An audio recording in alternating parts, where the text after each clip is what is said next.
हाँ जी, good evening. स्वागत है सभी का। भावना, सूर्या, कनिष्का, निकिता, स्निग्धा। तो पहले रिपीट करते हैं।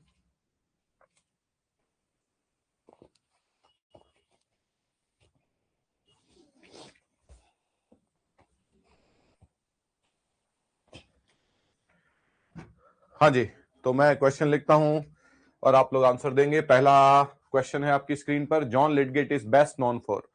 जॉन लिटगेट को बेस्ट किस लिए जाना जाता है? फटाफट आंसर देंगे। हाँ जी, गुड इवनिंग बेटा। चलिए, जॉन लिटगेट किस लिए जाने जाते हैं? Introducing the sonnet to England, being a disciple of Chaucer, writing lengthy moralising works, writing fierce satires against the church, translating Virgil's Aeneid into Scots. John Lydgate किस लिए जाने जाते हैं? ये आंसर आपने देना है। जॉन लिटगेट जाने जाते हैं किस लिए बेटा?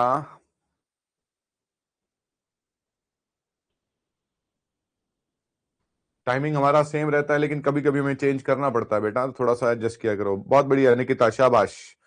बीइंग ए डिसाइपल ऑफ चौसर, कल हमने लिखा था कि लेंदी, वो लेंदी वर्क्स लिखे। वो लेंदी वर्क्स किस लिए लिखे?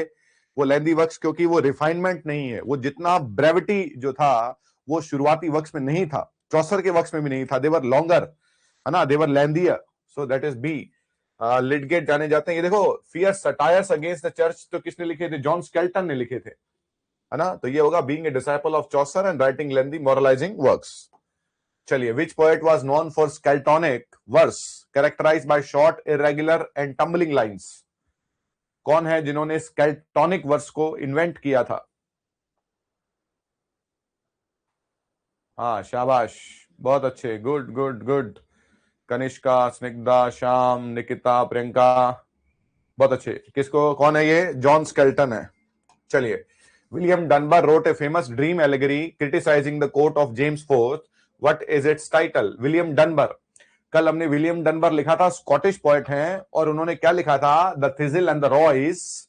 और क्या लिखा था थिजिल एंड द रॉयस के बाद में? The flighting between Dunbar and Kennedy. हाँ, ये लिखा था उन्होंने।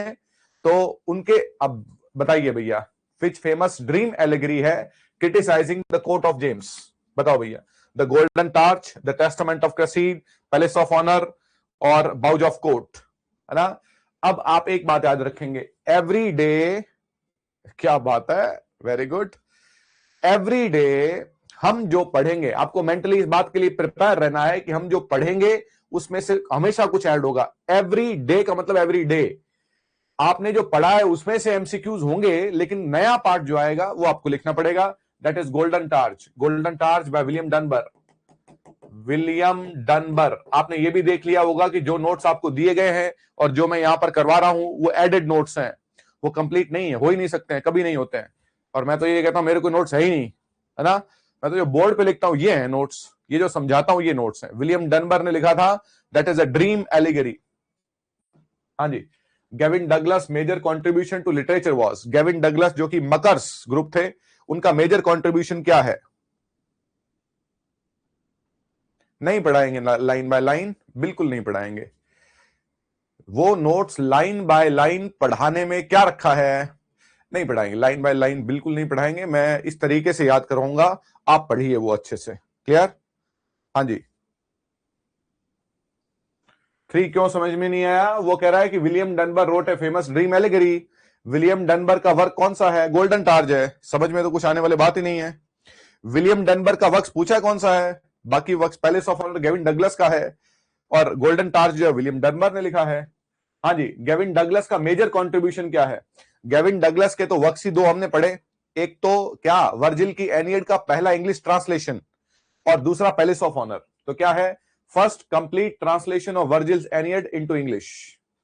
हाँ जी, द फर्स्ट कंप्लीट, क्या मतलब, कैसे हम लोग यहां पर जिस तरीके से लाइन बाय लाइन पढ़ाना, तो मेरे लिए आप इसको थोड़ा वैसे समझना बेटा, मैं क्या कहने की कोशिश कर रहा हूं। आप सब पढ़ने वाले स्टूडेंट्स हैं, अदरवाइज मेरे को तो फॉलो कर ही नहीं सकता कोई बिना पढ़ने वाला, तो गली नहीं निकलता अपनी। तो उससे पता है यहाँ तो मतलब न तो कोई शॉर्ट में मिलेगा न कुछ रटा मिलेगा, तो अपनी तो गली नहीं निकलता जिसको पढ़ना नहीं हो। तो पढ़ने वाले स्टूडेंट्स ही फॉलो करेंगे। तो आप लोगों से मेरा यह कहना है कि जिस तरीके से मैं अभी करवा रहा हूं वो मेरे अकॉर्डिंग, हाँ जी, हाँ बेटा, तो बहुत मेहनत है इसमें, मेरे को लाइन बाय लाइन पढ़ाने में देखो कितना वो क्या लगेगा, जो लिखा हुआ उसी को तो पढ़ना है, सारी दुनिया यही कर रही है ना। हाँ बेटा, बहुत बहुत शुक्रिया। आप समझो कि सारी दुनिया यही लाइन बाय लाइन ही तो पढ़ा रही है। पीपीटी एक एक पीपीटी के बिना नहीं पढ़ाया जा सकता, पीपीटी के बिना पढ़ा ही नहीं सकता, क्योंकि खुद को पता ही नहीं है। भाई देख के पढ़ाना है मेरे को, वो सही है। अब बिना देखे जब मेरे को पढ़ाना है तब आपको भी तभी समझ में आएगा, याद रखना। आप समझ रहे हो? मैं सेकंड ग्रेड में अभी जो पार्ट ऑफ स्पीच चल रहा है सारा लिख रहा हूं चैप्टर, उसमें मैंने कुछ 20-30% पीपीटी से पढ़ाया होगा। तो आप समझिए बहुत मेहनत का काम है ये, है ना। चलो भैया फटाफट, टाइम नहीं है हमारे पास में। हाँ जी, गेविन डगलस ने पहला कंप्लीट ट्रांसलेशन वर्जिल के एनियड का, और इसे नाम क्या दिया था? Eneados. Which two poets introduce the sonnet form from Italy into English poetry? हाँ भाई, लिडगेट और स्केल्टन, डनबर और डगलस, वायट और सरे, और Geoffrey Chaucer and John Gower. हाँ जी, फटाफट बताइए कौन से दो पोएट्स हैं जो लेके आए थे? बिल्कुल सही है, Thomas white and earl of सरे। चलिए, which poet served as a courtier to Henry VIII, was imprisoned in the Tower and wrote lyrics of personal emotion? क्या बात है। कौन है जो हेनरी एट्थ के दरबारी रहे, उन्हें जेल हुई और उन्होंने पर्सनल इमोशन पर भी लिखा? ऐसे कौन है? स्केल्टन, डगलस, वाइट और डनबर।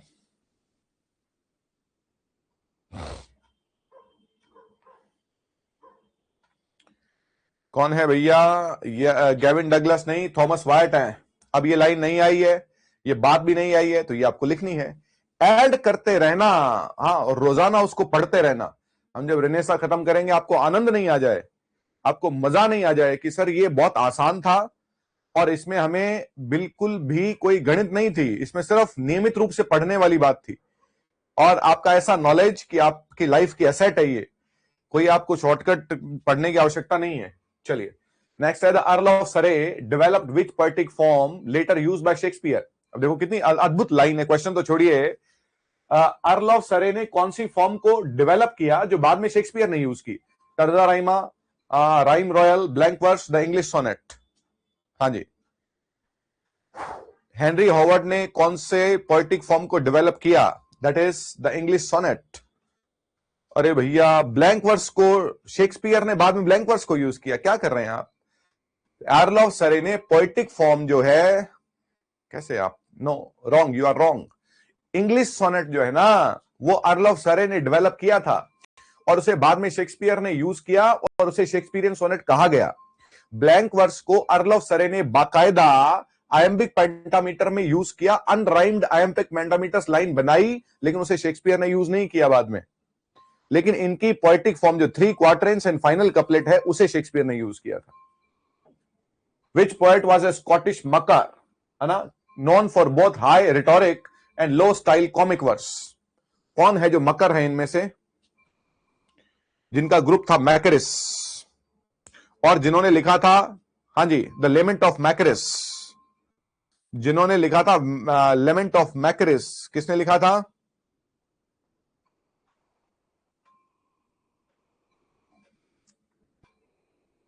हाँ जी, विलियम डनबर ने लिखा था। John Skelton, Speke Parrot and Colin Clout are examples of, किसके एग्जांपल्स हैं? स्पेके पैरट और कॉलिन क्लाउड किसके एग्जांपल्स हैं? एक और था इसमें, हाँ जी, एक और क्या था? Why come you not to the court? ये 3 जो है वो जॉन स्केल्टन के एग्जांपल्स हैं, जिसमें उन्होंने वोल्से को क्या किया था? टारगेट किया था। ये क्या है अपने आप में? थोड़ा आंसर फटाफट देंगे, इतना टाइम नहीं है हमारे पास में।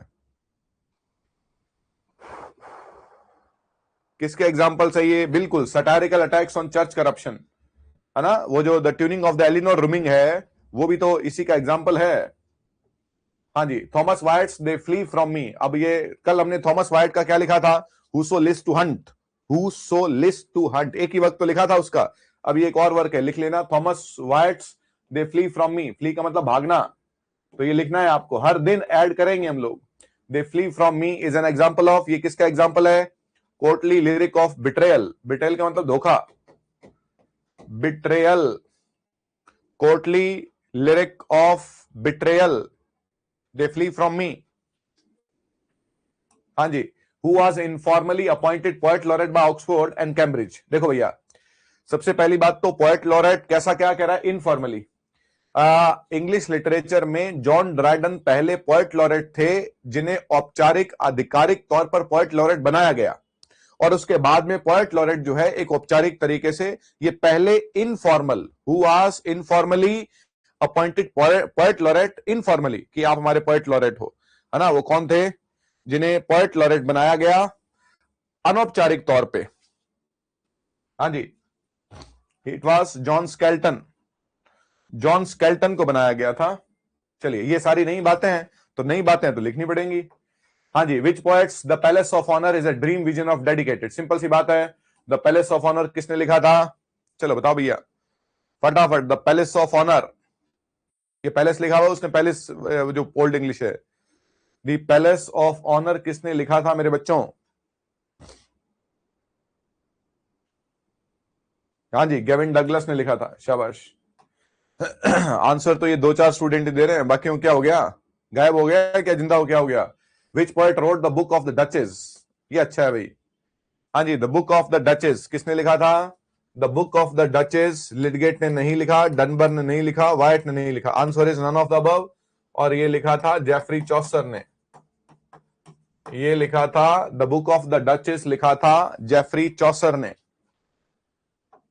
हाँ जी, Lydgate's the fall of princes is an example of, Lydgate ने क्या लिखा था, द फॉल ऑफ प्रिंसेस, क्या लिखा था, हाँ जी, ट्रॉय बुक लिखा था, Troy book, fall of princes, the siege of Thebes, 3 work हम लिखे थे लिडगेट के। Troy book, fall of princes and the siege of Thebes. ये किसका एग्जांपल है, ये एग्जांपल है डी कैसिबस ट्रेजेडी कलेक्शन का। डी कैसिबस अपने आप में ट्रेजेडी का प्रकार है एक। हाँ जी, लिख लेंगे ये भी। चलिए, John Skelton poem the boughs of Court is primarily, कल हमने जॉन स्केल्टन के वर्क्स लिखे थे। हाँ भैया, जॉन स्केल्टन के वर्क लिखे थे ना, the tuning of the Elinor Rumming, Speke a Parrot, Colin Clout. हाँ जी, कॉलिन क्लाउट, और क्या लिखा था, why you come not to the court, है ना, जॉन स्केल्टन का लिखा था हमने। और क्या लिखा था, हाँ जी, फिलिप स्पैरो लिखा था ये। The boughs of the court भी उसका एक वर्क है, पोयम है, जॉन स्केल्टन का पोयम है द बाउज ऑफ कोर्ट। जो नए बात आ रही है लिखते रहेंगे, ये I will keep repeating them, मैं इन्हें रिपीट करता रहूंगा एमसीक्यूज की फॉर्म में। हमारी सबसे बड़ी स्ट्रेंथ है क्लास की शुरुआत में ये एमसीक्यूज, ये आपके लिए रामबाण है, औषधि है ये, आप ये मान लेना। अगर आप इसमें पार्टिसिपेट कर रहे हो और इन्वॉल्व हो रहे हो तो कभी मात खाओगे ही नहीं जिंदगी में। हाँ, चलिए, ये अपने आप में क्या है, हाँ जी, ये अपने आप में satirical dream allegory about court life है, the boughs of court. Which Scottish poet wrote lament for the makars, किसने लिखा था, लेमेंट फॉर द मैक्रिस किसने लिखा था, who wrote lament for the मैक्रिस।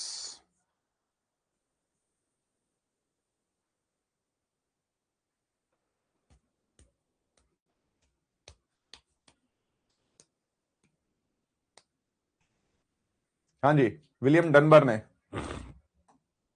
Gavin Douglas Aeneid translation is notable for its, किसके लिए notable है, ये अच्छा क्वेश्चन था बहुत, देखो कितना शानदार क्वेश्चन है। अब आपने पढ़ लिया कि गेविन डगलस ने ट्रांसलेशन किया एनियड का, और नाम रखा एनिडोस, और क्वेश्चन क्या पूछ रहा है, attack on medieval scholarship, lengthy original prologue, satirical portraits. Yes, it is lengthy original prologues. उसके प्रोलॉग जो हैं, जो पहले आते हैं, वो बहुत लेंदी थे एनियड के। द अर्ल ऑफ सरे was executed in 1547 on charges of, earl of सरे जो हेनरी होवर्ड थे, उन्हें देशद्रोह के आरोप में फांसी पर लगाया गया था। एग्जीक्यूटेड, उन्हें फांसी दी गई थी, उन्हें फांसी दी गई थी, डिप्लोमेट थे, हेनरी हॉवर्ड को फांसी दी गई थी, किस आरोप में, ट्रीजन के आरोप में, देशद्रोह के आरोप में।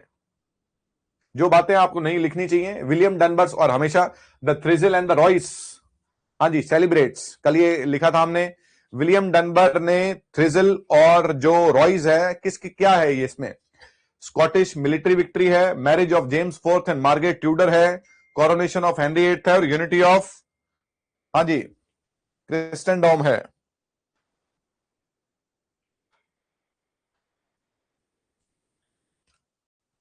बोलिए, हाँ, marriage of James fourth and Margaret Tudor. चलिए, which Skelton poem satirises two drunken parish women. अब बोलो, कल लिखा था हमने वो शराब बनाने पर जो भ्रष्टाचार है उस पर। हाँ ठीक है, शराब बनाने पर भ्रष्टाचार है उस पर क्या लिखा था? कौन सी पोएम है? हाँ शाबाश निकिता, बहुत अच्छे। यस गुड प्रियंका, शाबाश। That is the tuning of the Eleanor Rumming. हाँ जी, which major collection published works of Wyatt and Surrey. किस किस कलेक्शन ने इनके वर्क्स को पब्लिश किया? Mirror for magistrates, book of the duchess, Tottel's miscellany, the faerie queene. Yes, Tottel's miscellany, Richard Tottel ने इनके काम को पब्लिश किया। Which Dunbar poem depicts the 7 deadly sins dancing. ये अच्छा है भाई, लिख लेना भैया, ये भी हमने नहीं लिखा है, ये भी हमने नहीं लिखा था, विलियम डनबर का। Which Dunbar poem depicts the 7 deadly sins dancing. कौन से ऐसे 7 पाप है जो डांस करते हैं? The dance of the 7 deadly sins, ये जो उस तरीके से लिखा गया है। हाँ जी, the dance of the 7 deadly sins, William Dunbar ने लिखा था। चलिए भाई, ये आज का रेपिटेशन यहां पर पूरा होता है। ये हमारी आत्मा है, अगर आप इसे पढ़ सकें तो बेहतर रहेगा। कल हमने थॉमस वाइट और अर्ल ऑफ सरे पर फिनिश किया था कि थॉमस वाइट ने उसकी राइम स्कीम को चेंज किया और अलग थीम्स लेके आए। अर्ल ऑफ सरे ने उसकी पोएटिक फॉर्म को चेंज किया, ऑक्टेव और सेस्टेव से हटाकर उसे 3 क्वार्टर्स और फाइनल कपलेट दे दिए, जो बाद में शेक्सपियर ने यूज किए। आज ये क्वेश्चन था कि अर्ल ऑफ सरे का कौन सा फॉर्म है जो बाद में शेक्सपियर ने यूज किया। It was not the blank verse, rather it was the Shakespearean, it was the English sonnet, which has 3 quatrains and a final couplet, 3 quatrains and a final couplet later used by Shakespeare। तो और earl of सरे का क्या था? Blank verse जो है वो poetry में लेके आए।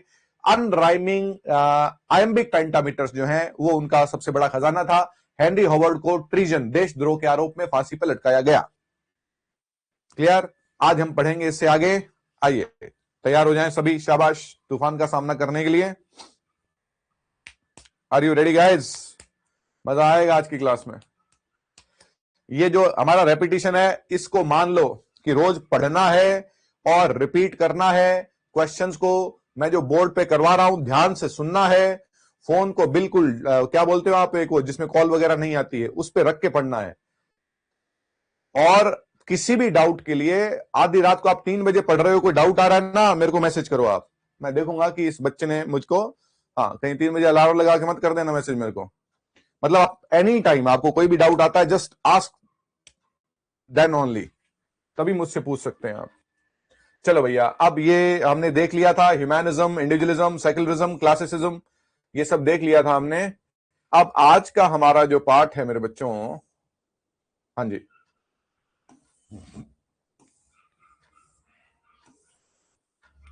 पोइट्री हमने स्टार्ट किया था। मैं एक बार फटाफट रिवीजन करवा दूं क्या? पोइट्री हमने 4 जेनर बांटेंगे, पोइट्री, फिक्शन, प्रोज और ड्रामा में, है ना? तो हमने शुरू किया है पोइट्री। चलिए ठीक है बेटा, हाँ साथ में है अपने। और अगर जो लोग मन से, दिल से, ईमानदारी से काम करते हैं, हाँ जी, उन्हें ईश्वर सब कुछ देता है। John Lydgate, Troy book, fall of princes और सीज ऑफ थीव्स। हाँ जी, स्केल्टन ने क्या क्या लिखा? स्केल्टोनिक्स अपना मीटर दिया, why come you not to court, Speke Parrot, turning of the, हाँ जी, tuning of the Eleanor Rumming, हाँ जी, और the book of Philip Sparrow. हाँ जी, विलियम डनबर ने क्या क्या लिखा? विलियम डनबर ने लिखा the flyting of Dunbar and Kennedy, the limit for the Makaris. हाँ जी, इसके बाद में कौन आ गए? द मकर्स ग्रुप आ गया। इसमें गेविन डगलस जो है, उन्होंने क्या किया? पहला complete translation of वर्जिल्स Aeneid into English, और उसे नाम क्या दिया? उसे नाम दिया एनीडॉस। हाँ जी, उसे नाम दिया, ये रहा, दैट इज एनीडॉस। हाँ जी, गेविन डगलस के बाद में कौन आते हैं? अर्ली ट्यूडर ह्यूमन, मतलब फाउंडर ऑफ इंग्लिश लिरिक। और क्या कहा इनको? इनको कहा known as the pioneers of the English Renaissance, Earl of Surrey और थॉमस वाइट। ये हमने देख लिया है। अब आगे देख लेते हैं। हाँ जी, इसको और आप अच्छे से पढ़ लेंगे। अब आते हैं हमारे एडमंड स्पेंसर जी। हाँ जी, अब आते हैं, हाँ जी, एडमंड स्पेंसर। एडमंड स्पेंसर मेरे बच्चों, आप ये मान लीजिए कि एक सिविल सर्वेंट थे, एलिजाबेथ के बहुत खास थे, और एज एन ऑफिसर उन्हें बहुत ज्यादा ट्रेवल का मौका मिला, लेकिन बहुत गिफ्टेड पोएट थे वो। मतलब ऐसा कहा जा सकता है कि एडमंड स्पेंसर वाज गिफ्टेड।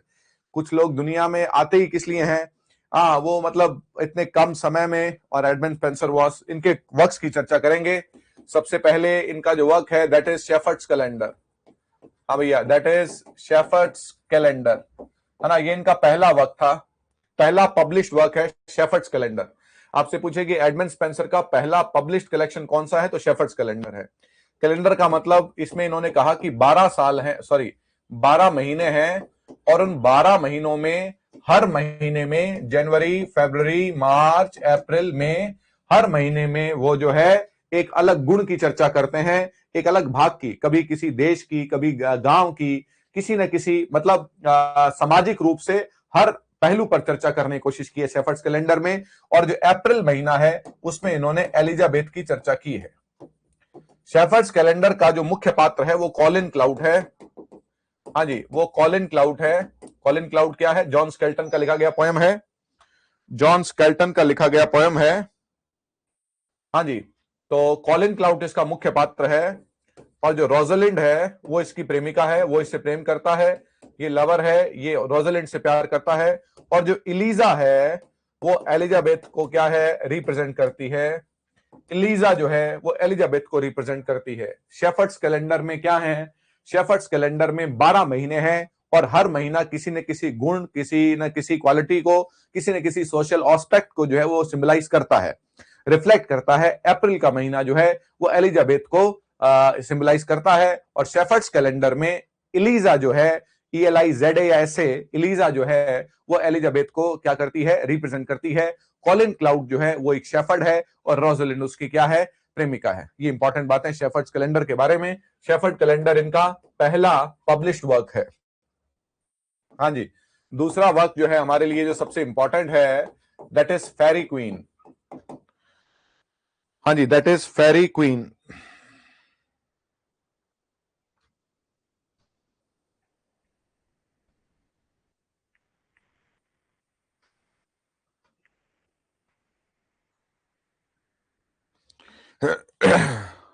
हाँ जी,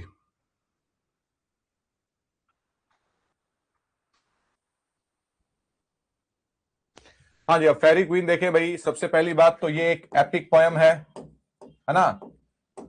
फेरी क्वीन जो है वो क्या है, एक एपिक पोयम है। फेरी क्वीन जो है वो पूरे तरीके से एलिजाबेथ को डेडिकेटेड है। फेरी क्वीन एलिजाबेथ को ही कहा गया है।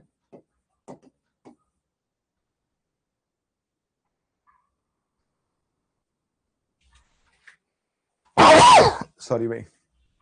हाँ जी, क्या था इसमें, एडमंड स्पेंसर ने ये सोचा कि वो 12 बुक्स जो है, 12 किताबें जो है वो इसकी 12 पार्ट्स में इसको पूरा करेगा फेरी क्वीन को। और 12 पार्ट्स में मनुष्य के 12 गुणों पर ये लिखी जाएगी। और ये जो गुण है ये उसने एरिस्टोटल से लिए थे, सुनना भी ध्यान से। ये जो गुण है ये उसने एरिस्टोटल से लिए थे। एरिस्टोटल ने ये गुण एक व्यक्ति के लिए जरूरी बताए थे। तो एडमंड स्पेंसर ने एरिस्टोटल से ये गुण लिए, अरस्तु से। उसने 12 किताबों में 12 गुण जो क्या जरूरी हैं एक राज्य के लिए, व्यक्ति के लिए, उनको प्रपोज था ऐसा कि 12 गुण बताएगा। लेकिन 6 ही बुक्स पब्लिश हो सकी। Only 6 books could have been publish, सिर्फ 6 किताबें पब्लिश हो सकी। और उन 6 किताबों में ये 6 जो हैं वो गुण रहे, और ये 6 व्यक्ति रहे जिन्होंने इन गुण को क्या किया, सिंबलाइज किया। तो 6 गुण जो थे वो हॉलीनेस है, वो टेम्परेंस है, वो चेस्टिटी है, वो फ्रेंडशिप है, वो जस्टिस है, और वो कर्टसी है। हाँ जी, ये 6 गुण हैं। ये जो रेड क्रॉस नाइट हैं ये जो हैं वो हॉलीनेस को प्रेजेंट करते हैं। रेड क्रॉस नाइट जो हैं वो हॉलीनेस को प्रेजेंट, मतलब इंपॉर्टेंट बात है कि फेरी क्वीन एक एपिक पोयम है, एलिजाबेथ को डेडिकेटेड है। 6 किताबें इसमें पूरी हुई, 12 किताबें होनी थी। एरिस्टोटल से ये गुण लिए गए हैं। हॉलीनेस है, टेम्परेंस है। अब हॉलीनेस का मतलब होता है पवित्रता, हाँ जी, टेम्परेंस का मतलब होता है नियंत्रण। हाँ जी, चेस्टिटी का मतलब फिर पवित्रता होता है। फ्रेंडशिप दोस्ती, जस्टिस न्याय है, और कर्टसी शिष्टाचार है। हाँ जी, फेरी क्वीन में एडमंड स्पेंसर ने स्पेंसरियन स्टेंजा को इजाद किया। स्पेंसरियन स्टेंजा को इजाद किया गया। स्पेंसरियन स्टेंजा, हाँ जी, जो कि 9 लाइन का स्टेंजा होता है। स्पेंसरियन स्टेंजा को इन्वेंट किया, इसने आविष्कार किया, जिसमें 9 लाइन होती हैं, जिसमें 8 लाइन तो जो है वो आयम्बिक पेंटामीटर पर लिखी जाती हैं। 8 लाइन तो आयम्बिक पेंटामीटर पर लिखी जाती हैं, और जो 9वीं लाइन होती है वो थोड़ी सी लंबी होती है, मतलब उसकी लेंथ 8 लाइनों से थोड़ी सी ज्यादा होती है, और इसलिए उस लाइन को अलेक्जेंड्राइन कहते हैं। उस लाइन को, जो 9वीं लाइन है, उसे अलेक्जेंड्राइन कहते हैं।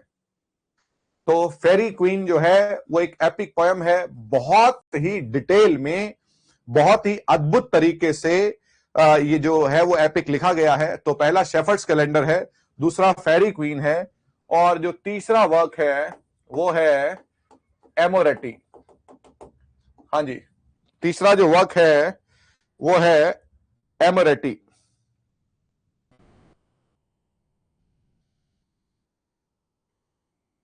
हाँ भाई,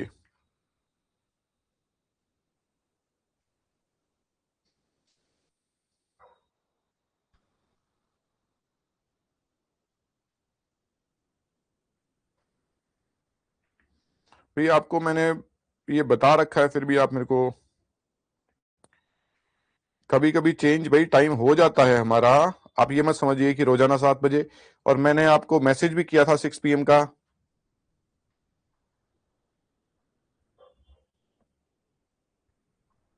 हाँ जी, चलिए, तो एमरेटी क्या है?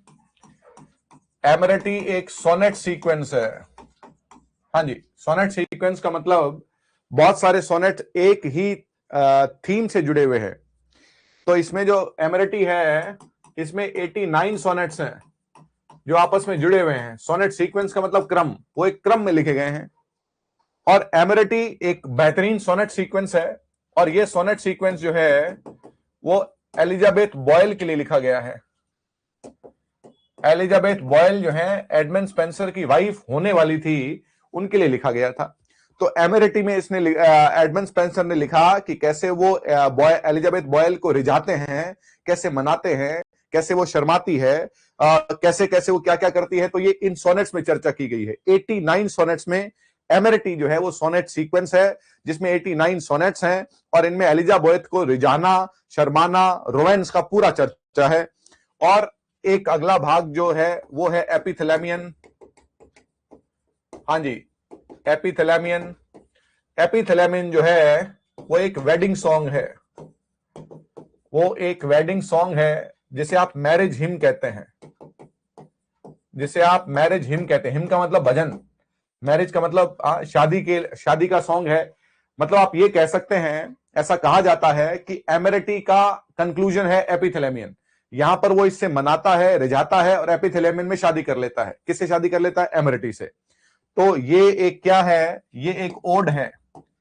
एपिथेलेमियन जो है वो एक वेडिंग सॉन्ग है, आप कह सकते हैं वो एक ओड है, जिसमें वो शादी की जो है वो, वेडिंग की जो है वो प्रेज करता है, सेलिब्रेट करता है। तो एमरेटी एक सोनेट सीक्वेंस है। एपिथेलेमियन की सबसे शानदार बात क्या है? वो 24 आवर्स में हर आवर को सेलिब्रेट करता है। हर घंटे वो क्या कर रहा है, हर घंटे वो क्या सोच रहा है, ईच आवर को उसने सेलिब्रेट किया है, हर घंटे को। तो 24 पार्ट्स में एपिथेलेमियन को जो है वो बांटा गया है। एमरेटी में 89 सोनेट्स हैं। हाँ जी, शी में एंटर इन, बिल्कुल। हाँ जी, तो ये हमारे भाई जो एडमंड स्पेंसर के मेन वर्क्स थे। तो क्या वर्क्स हैं? सबसे पहले शेफर्ड कैलेंडर है। हाँ जी, शेफर्ड कैलेंडर के लिए देखो भैया, शेफर्ड कैलेंडर क्या है? शेफर्ड कैलेंडर में 12 एक्लॉक्स हैं। हाँ जी, शेफर्ड कैलेंडर में 12 एक्लॉक्स हैं। ये जो एक्लॉक्स होती हैं, ये लघु कविताएं होती हैं। जो एक्लॉग्स होती हैं ये मेरे बच्चों लघु कविताएं, छोटी कविताएं होती हैं, और ये जो एक्लॉग्स होती हैं ये पास्टोरल होती हैं, मतलब ग्रामीण परिवेश पर लिखी जाती हैं। तो शेफर्ड्स कैलेंडर में पूरे तरीके से इंग्लैंड के गांव क्या हैं, उसके गांवों का जीवन क्या है, वहां की संस्कृति क्या है, कल्चर क्या है, इस सब के बारे में बताया गया है। तो शेफर्ड कैलेंडर एडमंड स्पेंसर का पहला पब्लिश्ड वर्क है, जिसमें 12 महीनों में हर महीना जो है वो किसी न किसी गुण को, किसी न किसी ऑस्पेक्ट को, किसी न किसी पक्ष को दर्शाता है। इसका मुख्य पात्र कॉलिन क्लाउड है, जो कि क्या है, शेफर्ड है। हाँ भी याद आ रहा है क्या, कॉलिन क्लाउड किसका है? हम आपके जॉन स्केल्टन ने कॉलिन क्लाउड लिखा था, पोएम लिखी थी। फिर रोजलिंड इसकी क्या है, प्रेमिका है। फिर एलिजा जो है वो एलिजाबेथ को रिप्रेजेंट करती है। चौथे महीने अप्रैल में इसका जिक्र आया है। फिर फेरी क्वीन जो है वो एक एपिक पोयम है, 12 किताबें पब्लिश हो रही थी और हर किताब एक गुण को रिप्रेजेंट करती, रिफ्लेक्ट करती, लेकिन 6 किताबें ही पूरी हो पाई। और ये 6 गुण जो हैं ये हर जो है वो बुक को हर बुक, हर एक किताब एक गुण को रिप्रेजेंट करती है, पूरी की पूरे तौर पे, सिंबॉलिक तौर पे रिफ्लेक्ट करती है, रिप्रेजेंट करती है। और इसमें ये पूरी की पूरी जो पोयम है, ये पूरा को पूरा जो एपिक पोयम है ये एलिजाबेथ को डेडिकेटेड है। फिर एमरेटी है और फिर एपिथेलेमियन है। क्लियर? चलिए भाई, फिर स्पेंसर के बाद में जो इंपॉर्टेंट व्यक्ति आते हैं वो है सर फिलिप सिडनी। हाँ जी, वो है सर फिलिप सिडनी। हाँ भाई, सर फिलिप सिडनी देखें भाई, मैं थोड़ा सा, हाँ जी, सर फिलिप सिडनी जो हैं इनके बारे में थोड़ा सा देखते पढ़ते हैं। Sir Philip Sidney was the epitome of renaissance courtier. अब ये देखो लाइन देखो, epitome of the renaissance courtier, मतलब एपिटोम मतलब पैराडाइम है, वो पैराडाइम मतलब परफेक्ट एग्जाम्पल है, परफेक्ट एग्जाम्पल हैं किसके, कर्टियर, दरबारी होने के। वो एक सैनिक भी थे। और फिलिप सिडनी की देखो कितनी साल में डेथ हो गई है, 54 से 86 में, तो युद्ध के मैदान पर बैटलफील्ड में इनकी डेथ हुई थी। तो फिलिप सिडनी तो जो है ना वो सोल्जर्स के लिए, पोएट्स के लिए तो है ही ये, मतलब लव पोएम्स जो लिखी गई हैं, वो तो जो लव सोनेट है वो तो लिखा ही, लव के बारे में तो लिखा ही, सोल्जर्स के और मतलब यंग लोगों के बिल्कुल आज भी प्रेरणा स्रोत हैं फिलिप सिडनी जो है। So Philip Sidney was the epitome of the renaissance courtier, a celebrated poet, scholar, soldier and statesman of the Elizabeth era. Though none of his major works were published during his lifetime, कोई भी उनके life time में publish नहीं हुआ, सब पोस्थमस हैं। हाँ जी, सब पोस्थमस हैं, जिक्र करेंगे इसका भी आगे। His manuscript circulated widely and significantly influenced the course of English literature. His tragically early death in battle में इनकी डेथ हुई, में प्रोटेस्टेंट हीरो बन गए वो he became a Protestant hero and solidified his reputation as the ideal English gentleman. हाँ जी, इकलौते ऐसे पोएट हैं जिनके लिए लाइन लिखी जाती है, लिख लेना। He is the only poet, हाँ जी, जिसके लिए क्या कहा जाता है, solidified का मतलब solidify किया, solidify his reputation as the ideal English gentleman.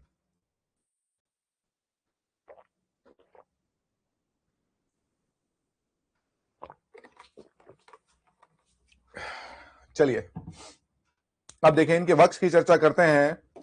तो सबसे पहले तो हाँ जी, एस्ट्रोफल एंड स्टेला, हाँ जी, Astrophel and Stella. एस्ट्रोफल and Stella जो है, देखिए, हाँ जी, एस्ट्रोफल एंड स्टेला जो है वो फर्स्ट सोनेट सीक्वेंस है इंग्लिश लिटरेचर का, first sonnet sequence of English literature. अभी आपने क्या पढ़ा, अभी आपने एमरेटी पढ़ा। एमरेटी क्या है, सोनेट सीक्वेंस है। एस्ट्रोफल एंड स्टेला इंग्लिश लिटरेचर का पहला सोनेट सीक्वेंस है। मतलब अगर सोनेट सीक्वेंस को कोई लेके आया तो वो कौन थे, वो फिलिप सिडनी थे, जिन्होंने इसको इजाद किया, लेके आए। एस्ट्रोफल, अब थोड़ा सा इसके बारे में देख लें, इंपॉर्टेंट है। एस्ट्रोफल का मतलब है एस्टर एंड फिल, और स्टेला, ये इन शब्दों को तोड़िए आप, ये सब लैटिन है इसलिए। स्टेला, एस्टर का मतलब स्टार होता है और फिल का मतलब लव होता है। तो ऐसा सितारा जो प्यार करता है किससे, किसी दूसरे सितारे से। स्टेला का मतलब भी स्टार है।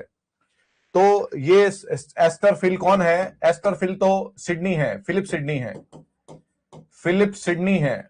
और जो स्टेला है वो उनकी प्रेमिका है, वो बिलावेड है उनकी, और वो है पेनिलोप डेवरॉक्स। पेनिलॉप डेवरॉक्स है। हाँ जी, पेनिलॉप डेवरॉक्स जो है वो फिलिप सिडनी की प्रेमिका है। तो एस्टोफल एंड स्टेला सोनेट सीक्वेंस है जो लव पर लिखा गया है।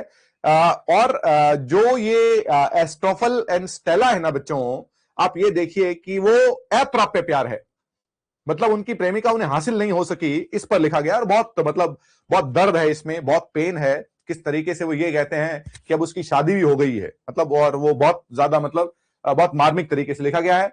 एस्टोफल एंड स्टेला पहला सोनेट, हमारे लिए याद रखने वाली क्या बात है, एस्टोफल एंड स्टेला फिलिप सिडनी द्वारा लिखा गया पहला सोनेट सीक्वेंस है। और पहला फिलिप सिडनी का नहीं, इंग्लिश लिटरेचर का पहला सोनेट सीक्वेंस है। और एमेरिटी जो एडमंड स्पेंसर का है, बेहतरीन सोनेट है। और एस्टर और फिल जो है वो फिलिप सिडनी के लिए कहा गया है, स्टेला, है ना। दूसरा देखें, दूसरा है the defence of poesy, the defence of poesy या एन अपॉलॉजी ऑफ पोएट्री,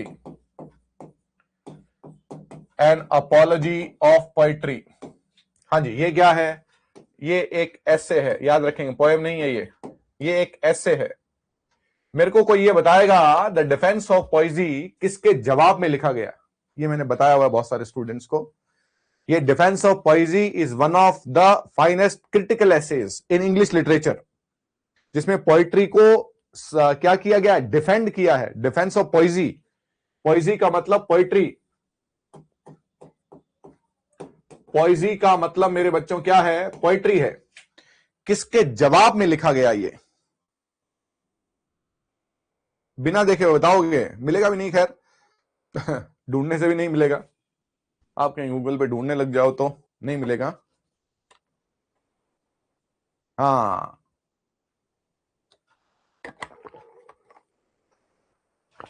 चलिए, डिफेंस ऑफ पोएट्री, ये जवाब था, किसका जवाब था ये, स्टीफन गॉसन जो है, स्टीफन गॉसन ने एक ऐसे लिखा था, द स्कूल ऑफ एब्यूज। हाँ जी,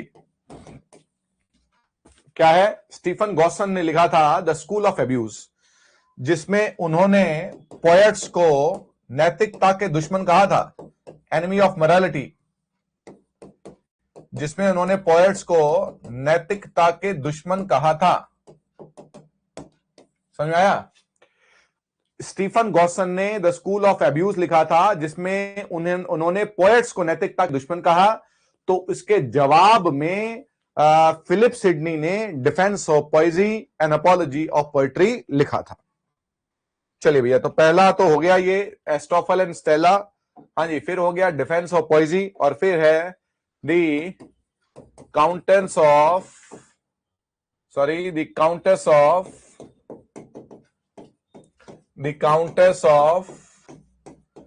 पेम्ब्रोक्स आर्केडिया। हाँ जी, the countess of Pembroke's Arcadia. Pembroke's Arcadia एक जगह हो गई, पेम्ब्रोक्स आर्केडिया एक जगह हो गई। और काउंटेस जो है वो इनकी बहन है, मैरी हर्बर्ट। मैरी हर्बर्ट ये कौन है, ये सिडनी की सिस्टर है, तो ये इसको डेडिकेट किया है, सिडनी की सिस्टर है, उनको ये जो है उन्होंने डेडिकेट किया है, the countess of Pembroke's Arcadia. हाँ जी भैया, आप लोग क्यों,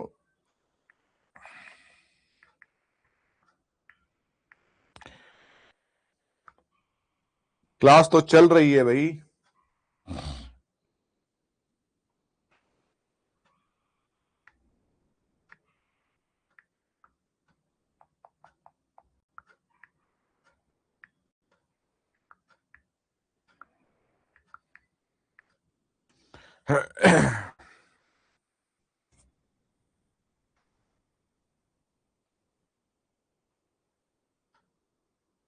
चले भैया, तो पैम जो है वो, हाँ भैया, तो ये वर्क्स हो गए फिलिप सिडनी के। पहला हो गया, हाँ जी, क्या हो गया, पहला हो गया एस्ट्रोफल एंड स्टेला, जो कि सोनेट सीक्वेंस है, मतलब इसमें सोनेट्स हैं।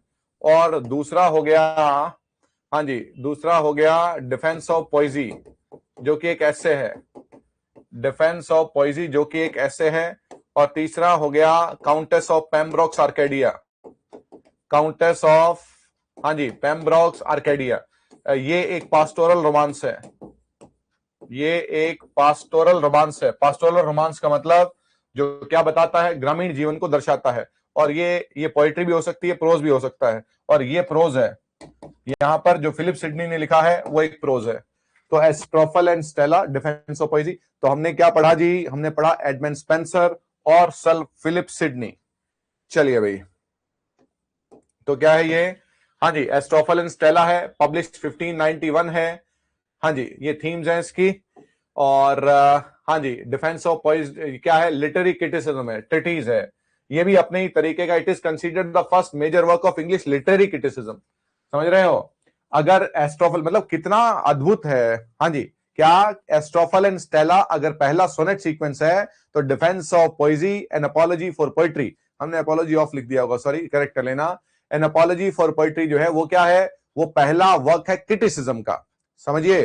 हाँ जी, written in response to contemporary critics like Stephen Gosson's school of abuse that condemn poetry as immoral और फ्रिवलस। फ्रिवलस मतलब तुच्छ। वो कहते हैं कि पोएट्री तो तुच्छ है और नैतिकता के दुश्मन है। Sidney argues that poetry has great moral and ethical value, claiming the poet does in effect both philosopher and historian. चलिए, काउंटेस ऑफ हाँ जी, पेम्ब्रोक्स आर्केडिया। चलिए भाई, अब देखें भाई, नेक्स्ट देखेंगे। चलिए भाई, वाइट एंड सरे हो गए। वाइट एंड सरे के बाद में क्या हो गया, हाँ जी, स्पेंसर और फिलिप सिडनी हो गए। अब लेट एलिजाबेथन और Jacobean poets, transition and new styles. इसमें क्या है, इसमें बहुत ज्यादा नहीं है। चलिए, छोटे मोटे पॉइंट्स हैं। सैमुअल डेनियल, देखें भाई, सैमुअल डेनियल का डेलिया। डेलिया अपने आप में फिर से एक सोनेट सीक्वेंस है। अब इसके नाम याद रखेंगे सिर्फ, और कुछ याद नहीं रखना है। सैमुअल डेनियल के बारे में कुछ नहीं पढ़ना है, इतना याद रखना है कि सैमुअल डेनियल ने डेलिया लिखा है, जो कि एक सोनेट सीक्वेंस है, और वो जाना गया अपनी भाषा के लिए। अब देखिए, स्पेंसर, सिडनी, ये तो रहे बहुत ऊंचे लेवल के, और इनकी भाषा तो बहुत ज्यादा मतलब परफेक्ट थी उस समय तक आते आते। आप ये कह सकते हैं कि Edmund Spenser, Philip Sidney, Shakespeare, ये परफेक्ट नाम थे। डेलिया अपने आप में थोड़ा सा स्मूदर स्टाइल के लिए जाना गया, सोनेट सीक्वेंस है। हाँ जी, और दूसरा जो है द सिविल वॉर्स है। सिविल वॉर्स उस समय पर, ये सिविल वॉर वो नहीं है जो 14 वो तो 1642 में हुई थी। लेकिन ये इनकम्प्लीट हिस्टोरिकल पोएम है। वर्ड देखो क्या है, हिस्टोरिकल पोएम है, इन 8 बुक्स, और इनकम्प्लीट है। तो क्या है, सैमुअल डेनियल जो हैं, उनके 2 वर्क्स हैं, एक है डेलिया और एक है सिविल वॉर्स। क्लियर? हाँ जी, पोएम है ये। तो डेलिया क्या है, डेलिया एक सोनेट सीक्वेंस है, और सिविल वॉर्स क्या है, एक इनकम्प्लीट पोएम है, हिस्ट्री पर लिखी गई है। फिर माइकल ड्रेटन ने लिखा पॉली ऑल्बियन। अब देखो भाई क्या है, ये जो पॉली ऑल्बियन है, इसको क्या कहा जाता है, इसको कहा जाता है वन ऑफ द मोस्ट, हाँ जी, one of the most unusual है जी, one of the most unusual poems है ये। अनयूजुअल क्यों है, पॉली ऑल्बियन में इंग्लैंड की, ब्रिटेन की हर नदी, हर नाले, हर पहाड़ी का जिक्र है। पॉली ऑल्बियन जो है वो इंग्लैंड की सारी ज्योग्राफिकल है, इसलिए इसको अनयूजुअल बोलते हैं। तो माइकल ड्रेटन, हाँ जी, सैमुअल डेनियल, इंपॉर्टेंट है ये, सिर्फ नाम इंपॉर्टेंट है। माइकल ड्रेटन ने लिखा पॉली ऑल्बियन और आइडिया फिर से एक सोनेट सीक्वेंस है। आइडिया फिर से एक सोनेट सीक्वेंस है। हाँ जी, तो एक कौन हो गए, सैमुअल डेनियल, एक हो गए माइकल ड्रेटन। कल इन पर सब पर क्वेश्चन देखेंगे भैया। हाँ जी, बेन जॉनसन, ये भाई हमारे लिए शानदार, बेन जॉनसन। हाँ जी, अब देख लीजिए, ये एलिजाबेथन भी है और जैकोबियन भी है। इनका एज देखिए 1572 से 1637, है ना। तो कायदे से तो ये क्या हुए, एलिजाबेथ भी हो गए, जैकोबियन भी हो गए, कैरोलिन भी हो गए, है ना, लेकिन ये जैकोबियन माने जाते हैं। बेन जॉनसन जो है वो एक पोएट है और प्ले राइट भी है। बेन जॉनसन के प्लेज वंडरफुल कॉमेडीज, है ना। यहां पर हम बात करेंगे पोएट्री की, यहां पर चर्चा करेंगे पोएट्री की। तो बेन जॉनसन जो है, उन्होंने, हाँ जी, इसमें शायद हमने लिखा होगा, बेन जॉनसन का कैसे नहीं लिखा है, हाँ ठीक है भाई। चलिए भाई, एक है एपिग्राम और एक है द फॉरेस्ट। हाँ जी, ये कलेक्शन ऑफ पोएम्स हैं, ये है कलेक्शन ऑफ पोएम्स, और ये भी है collection of poems. Collection of poems.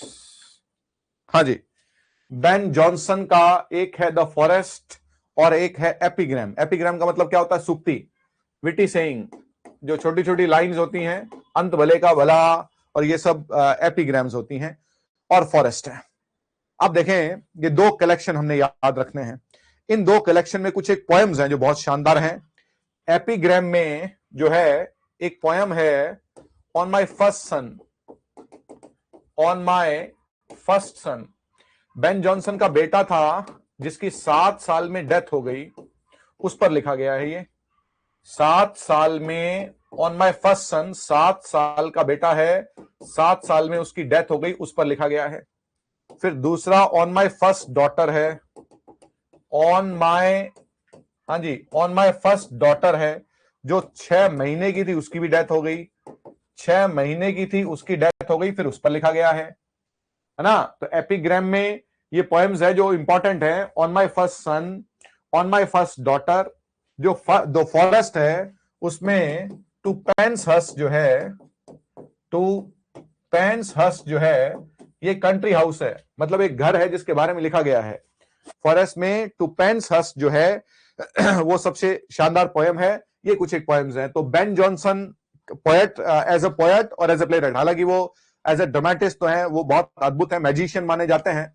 और आगे जाके कुछ पोएट्स हुए, उन्हें जो है वो बेन सन के नाम से पुकारते हैं कि जॉनसन की औलादे है सारी, ऐसा लिखती हैं। चलिए, तो एपिग्राम और द फॉरेस्ट जो है वो थोड़ा सा पढ़ लेते हैं इनके बारे में। हाँ जी, देखिए भाई, एपिग्राम्स and the forest. His poetry collection emphasizes moral integrity, balance and plain speech. His epigrams are concise, witty and often satirical critiques of society. समाज के बारे में लिखे गए हैं। हाँ जी, his lyrics odes such as to Pensas celebrate the virtue of the English country house. ये मतलब कोई घर है, hospitality, advocating for a simpler, more virtuous life. लेकिन मैंने थोड़ा सा डिटेल में लिखा है। एपिग्राम में on my first son, on my first daughter, ये शानदार पोएम्स हैं। और द फॉरेस्ट में क्या है? To Penshurst. चलिए, बेन जॉनसन के बाद में, हाँ जी, ये देखें भाई, ये भी फिर माइनर पोएट है ना। अब नोट साथ में रखेंगे। जब मैं कह रहा हूं कि इसका इंट्रो विंट्रो कुछ नहीं पढ़ना है, पोएट का उसका नाम और वक्त पढ़ने है ना। तो फुल्के ग्रिविल जो है, फुल्के ग्रिविल जो है वो लॉर्ड ब्रूक कहलाते हैं। उसमें हमें सिर्फ एक ही पढ़ना है, कैलिका। ये कैलिका इनका वर्क है। ए सीक्वेंस ऑफ 109 पोएम्स है, सोनेट सीक्वेंस नहीं है, पोएम का सीक्वेंस है। 109 पोएम्स है। कैलिका नाम याद रखना है। फुल्के ग्रेविल, ये वो है जो बिल्कुल ही, अगर वो पटरी से उतर के क्वेश्चन पूछेगा उसके लिए है, बिल्कुल ही अनयूजुअल पूछेगा उसके लिए है। वो सब तरफ से तैयारी करके रखी है हमने, फील्डिंग जचा के रखी है, कहीं से भी क्वेश्चन आए। फुल्के ग्रेविल जो है उनका कैलिका काम सिर्फ पढ़ना है। हाँ जी, जाइल्स फ्लेचर जो है, ये दो भाई हैं। हाँ जी, जाइल्स फ्लेचर और फिनियस फ्लेचर दो भाई हैं। तो जाइल्स फ्लेचर का कुछ नहीं पढ़ना है, क्राइस्ट विक्ट्री एंड ट्रायम्फ ये पढ़ना है। और फिनियस फ्लेचर का द पर्पल आइलैंड और द आइलैंड ऑफ मैन ये पढ़ना है, कुछ नहीं पढ़ना है। और जाइल्स फ्लेचर और फिनियस फ्लेचर का ये जो दो वर्क्स हैं इनके, ये हमें पढ़ने हैं। चलिए भाई, अब इसमें देखिए, ये फ्रांसिस बेमोंट जो हैं, ये हम आगे प्ले राइट में पढ़ेंगे, ये अभी यहां पर नहीं पढ़ने हैं, ये गलती से आ गए हैं। और जॉर्ज चैपमैन आ गए हैं भाई। चलो भैया, अब आ गए हैं जॉर्ज चैपमैन। हाँ जी, अब आ गए जॉर्ज चैपमैन। तो जॉर्ज चैपमैन क्या कहते हैं, सुनो भैया। जॉर्ज चैपमैन जो है अपने आप में, फिर जैसे बेन जॉनसन है वैसे ही जॉर्ज चैपमैन जो है वो ड्रामेटिस्ट भी हैं। उन्होंने प्लेस लिखे और पोएम भी लिखी।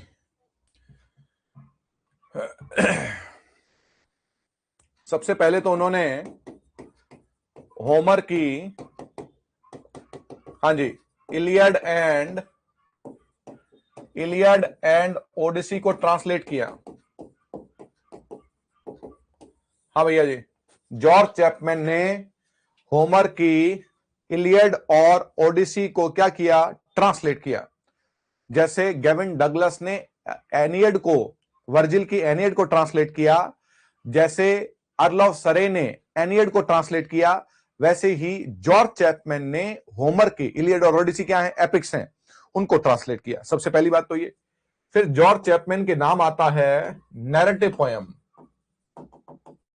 नैरेटिव पोयम आती है, उस नैरेटिव पोयम में जॉर्ज चैपमैन ने हीरो एंड लिएंडर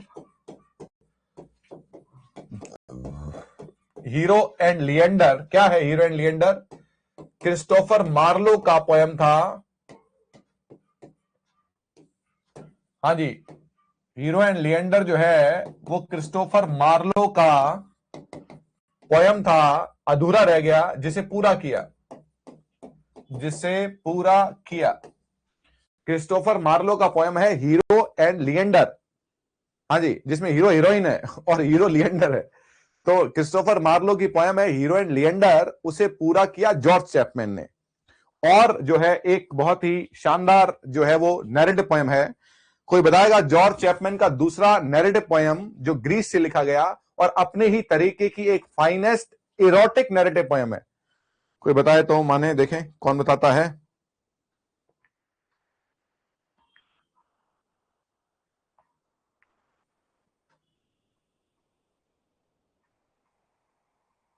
हाँ जी, बताओ बच्चों। हाँ, दूसरा जो इसका नैरेटिव पोयम है वो है ओवेट्स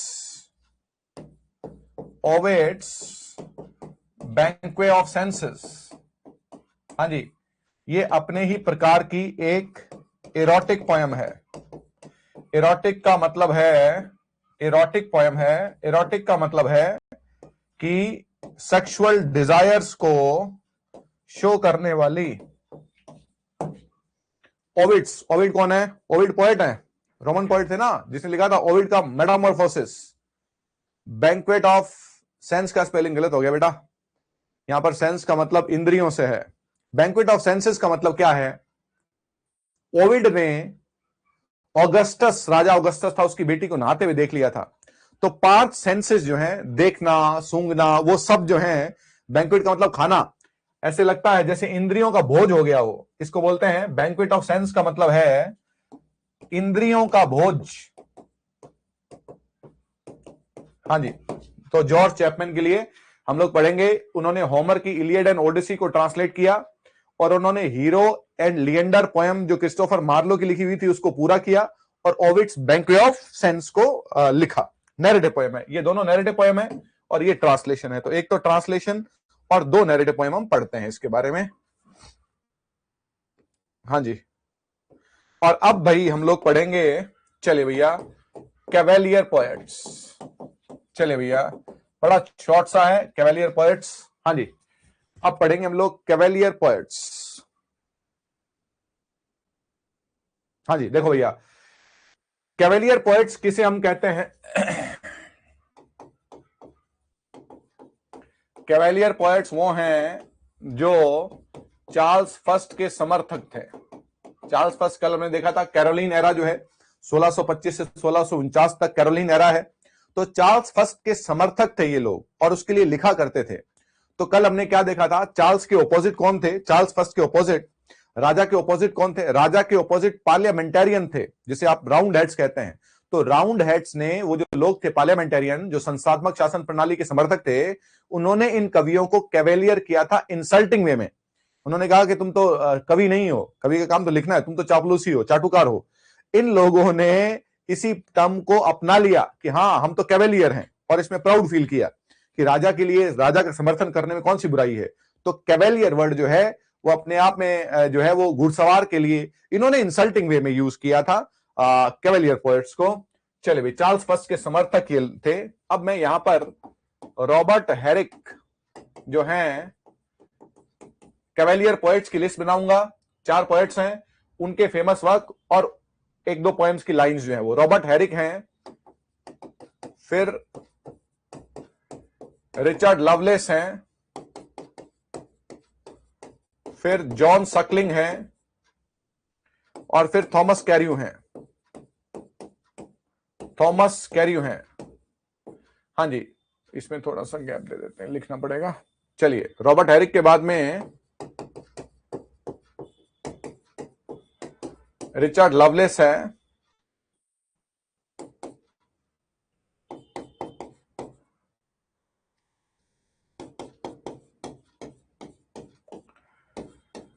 जॉन सकलिंग है, और थॉमस कैर्यू है। इनके एक एक जो है वो मॉन्यूमेंटल जो सबसे इंपॉर्टेंट वर्क है वो लिखेंगे। रॉबर्ट हेरिक का जो सबसे मॉन्यूमेंटल वर्क है वो है टू द वर्जिन्स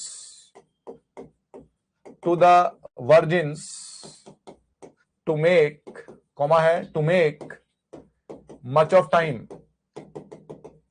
हाँ जी, to make much of time, ये इनका रॉबर्ट हेरिक का पोएम है, to the virgins to make much of time. इस पोएम का एक लाइन है, हाँ जी, gather you why gather you रोजबर्ड्स,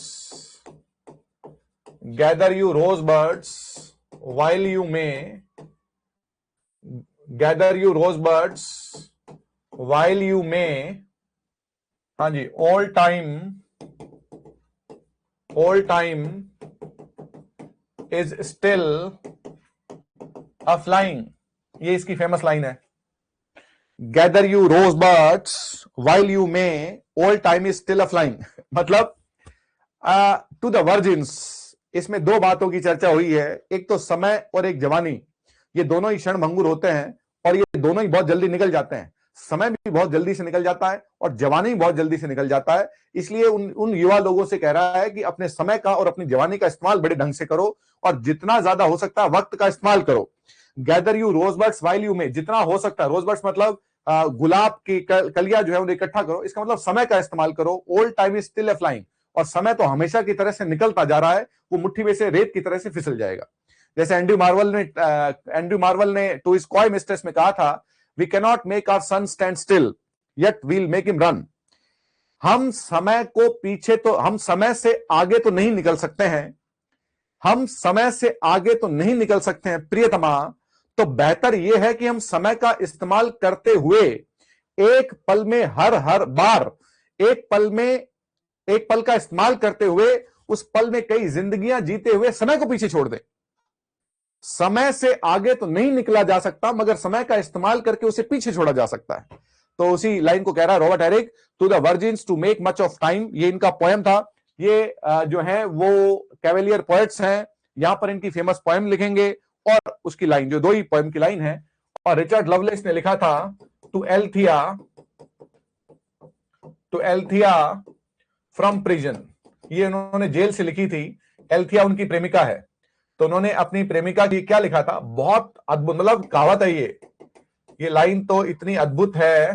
देखिए क्या लिखा था, हाँ जी, कोई बताएगा क्या लिखा था? टू एल्थिया फ्रॉम प्रिजन, बिना देखे हुए, बिना नकल किए हुए। 10 तक गिनूंगा, 1 2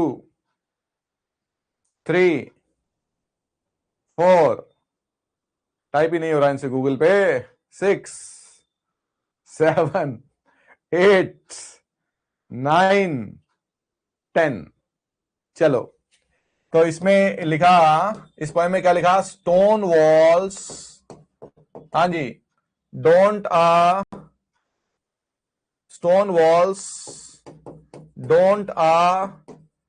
prison make, nor iron bars a cage. क्या बात है, क्या अद्भुत लाइन है। हाँ जी, stone walls don't a prison make है भाई। देखो क्या कह रहा है, stone walls don't a prison make, ये पत्थर कोई जेल नहीं बना देते हैं, नहीं ये जो लोहे की बार्स हैं ये कोई पिंजरा बना सकती हैं। आप किसी के मन को कैद नहीं कर सकते तो उसके शरीर को कैद नहीं कर सकते। मन को कैद करना हो तो करो, बनाओ ऐसा पिंजरा जिसमें मन कैद हो, बनाओ ऐसी लोहे की दीवारें, बनाओ ऐसी लोहे की जालियां जिसमें मन को कैद किया जा सके, हृदय को कैद किया जा सके। हाँ जी, तो और जॉन सक्लिन ने लिखा था, हाँ जी, why so pale and wan fond lover, वो प्रेमियों से कह रहे हैं। देखिए ये भी शानदार लाइन इसकी नहीं है कुछ भी, why so pale and wan fond lover, pale का मतलब पीला पड़ जाना, वैन का मतलब टायर्ड। वो क्या कह रहे हैं, जॉन सक्लिंग क्या कह रहे हैं इस पोएम में, प्रेमियों से कह रहे हैं कि आप अपनी प्रेमिका के पीछे भागते हैं, आप अपनी प्रेमिका से इजहार करते हैं अपने प्यार का, और वो आपको मना कर देती है, तो मना करना स्वीकार करो, उसके लिए अपने आप को इतना खत्म करने की आवश्यकता नहीं है। और थॉमस कैरी ने लिखा था, हाँ जी, रैप्चर। रैप्चर का मतलब है परम आनंद। रैप्चर का मतलब है परम आनंद। तो पहली बात तो ये चार जो हो गए आपके कैवेलियर पोएट्स हो गए, ये चार इनकी पोएम्स हो गई, और ये दो जो हैं वो सुपर फेमस लाइंस हैं। तो कैवेलियर पोएट्स कौन से हैं भैया? कैवेलियर पोएट्स हैं जो चार्ल्स फर्स्ट के लिए लिखा करते थे। हाँ जी, वो रॉबर्ट हैरिक है, रिचर्ड लवलेस है, जॉन सकलिंग और थॉमस कैरी है, और ये चार पोएम्स उनकी जो है वो इंपॉर्टेंट है। चलिए भाई,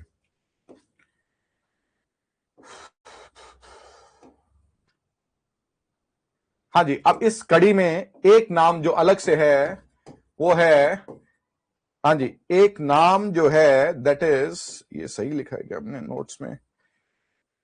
चेक नहीं कर पाते हैं, बड़ी दिक्कत है। चलो भाई ठीक है, एडमंड वॉलर। देखो भैया, एडमंड वॉलर के नाम क्या है, देखना भाई, कितनी बहुत अद्भुत बात है।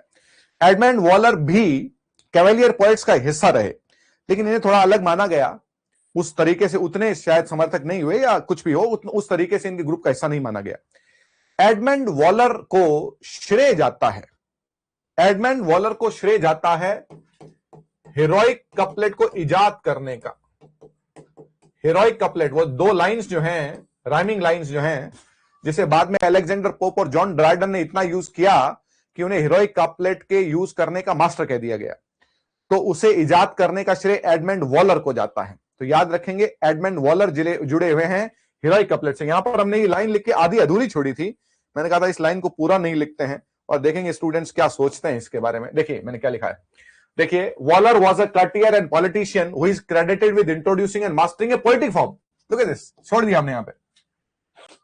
हाँ जी, Waller was a courtier and politician who is credited with introducing and introduce किया इन्होंने। ये कोई आपसे पूछे कि हीरोइक कपलेट किसने इंट्रोड्यूस किया, इट वाज एडमंड वॉलर। लेकिन वो आप जानते हैं कि अगर शेक्सपियरियन सोनेट है तो शेक्सपियरियन तो है ही नहीं, वो तो आर्लव सरे का, हेनरी होवर्ड का है ना। चलिए, तो क्या लिखा भाई, introducing and mastering a poetic form. ये जो पोएटिक फॉर्म है ना, ये हीरोइक कपलेट है, that would dominate the next century. कौन सी? Neo classical age, and in particular Alexander Pope and John Dryden. और उनकी पोएम्स जो है, गो लवली रोज, याद रखेंगे, गो, हाँ मेरे बच्चों, गो लवली रोज, ये उनकी पोयम है जिसमें उन्होंने हीरोइक कपलेट का यूज किया है। चलिए भाई, तो ये हमारा आज का पार्ट था। यहां तक के रेपिटेशन कल हम करेंगे और फिर आगे बढ़ेंगे। क्लियर? यहां तक पढ़ के लाएंगे। बहुत बहुत शुक्रिया।